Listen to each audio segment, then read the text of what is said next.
Welcome to Texas Today. I'm Kristen Dickerson. Today, I get to share a conversation with one of my favorite people. Dr. Joe Armstrong is a Hall of Fame horseman who has been teaching people, including me, about all aspects of the equine industry for more than 60 years. He is now 86, still riding horses, and recently published his first book titled Horseman's Handbook. It's a guide to horse ownership, care, and enjoyment. We sat down in his living room to talk about his book and horses.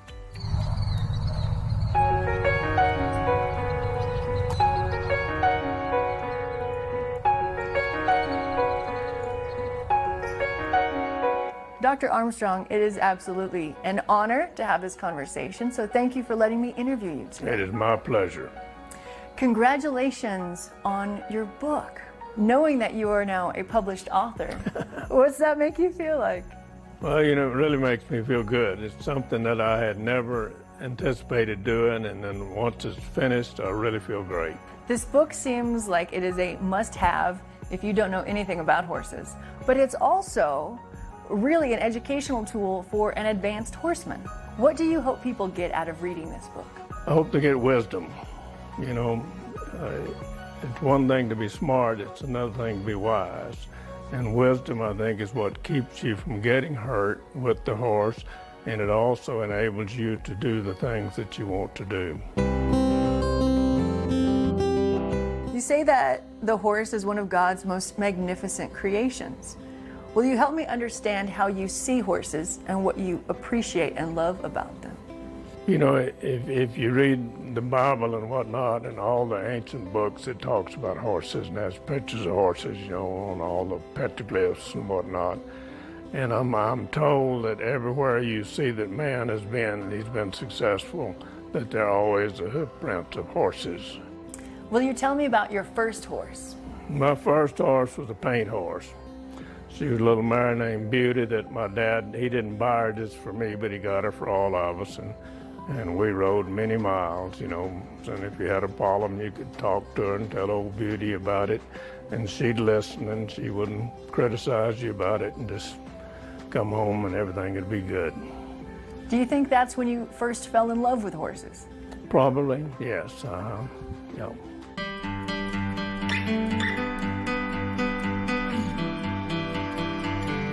We're now in what we call our reproduction laboratory.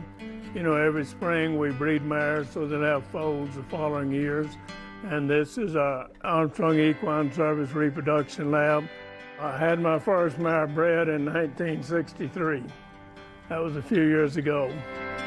We're not what you would call a large breeding farm. We'll breed 40 to 50 mares a year. So it's quite an exciting place to be in the spring.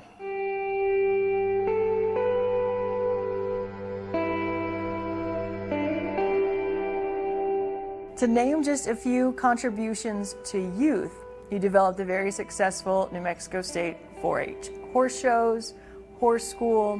You also organized the horse judging contests for New Mexico 4-H and FFA. I chose those ones because those all directly benefited me. Right. And were a very important part in molding me for life. Has it always been important for you to help youth and to help people who are just getting started? I think it has. My basic desire is that I love to help people who want to be helped.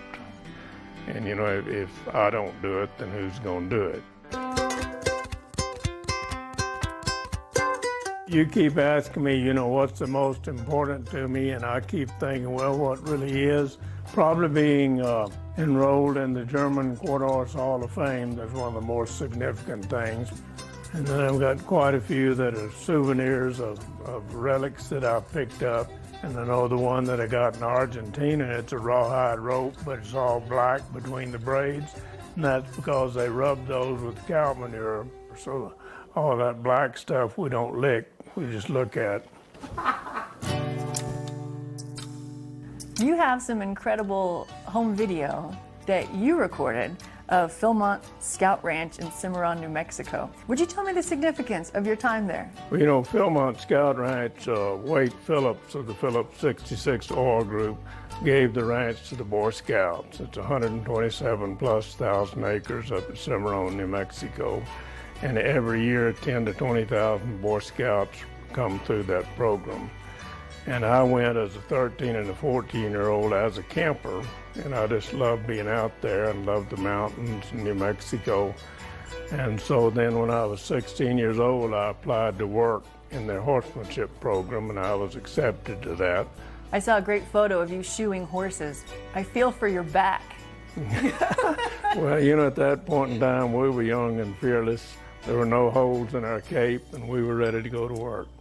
Was this the first time you were introduced to packing and horseback trips? Well, the second year I was there, I did what they call a cavalcade, where you'd take 26 boys and their leaders, and you'd go from place to place and pack all of their gear. And you continued to lead pack trips. What do you love about that environment when you're out in the country on horseback and everything you have to eat you brought with you?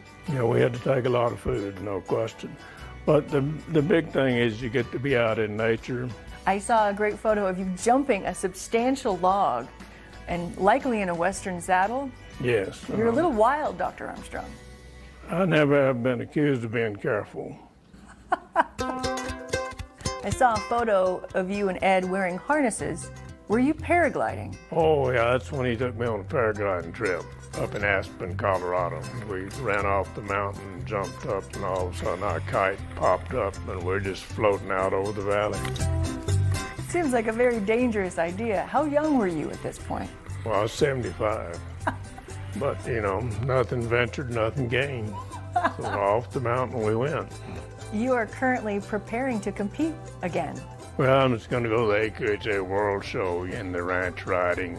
People say you don't quit riding because you get old. You get old because you quit riding. This has been so much fun. Thank you so much for letting me interview you today, and congratulations. Thank you so much.